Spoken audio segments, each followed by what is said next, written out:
Berkaca kasus fraud di Dana Syariah Indonesia, Kompas.com, 20 Januari tahun 2026, jam 5:30 WIB,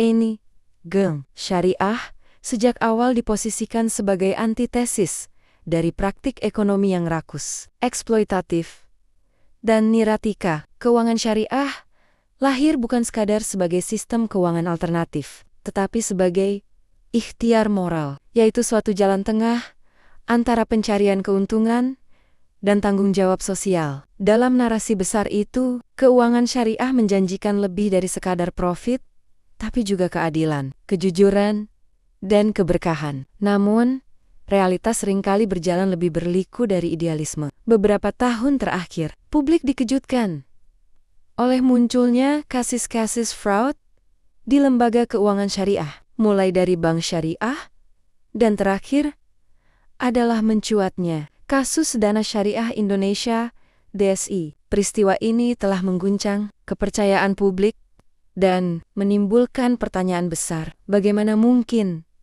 praktik penipuan bisa tumbuh subur di lembaga yang membawa label syariah? Pertanyaan ini penting, bukan untuk mendelegitimasi keuangan syariah, melainkan justru untuk menyelamatkannya. Dalam Islam, pengelolaan harta bukan sekadar urusan teknis, melainkan urusan akhlak. Konsep amanah, syidik, dan adil menjadi pilar utama. Lembaga keuangan syariah seharusnya menjadi institusi yang menjaga harta umat, bukan sekadar memutar uang demi keuntungan semata. Itulah sebabnya, ketika terjadi fraud di lembaga keuangan syariah, dampaknya berlapis. Fraud tidak hanya menimbulkan kerugian finansial, tetapi juga melukai dimensi moral dan spiritual. Publik tidak sekadar merasa tertipu, tetapi merasa dikhianati. Label syariah dalam konteks ini berubah dari simbol kepercayaan menjadi bumerang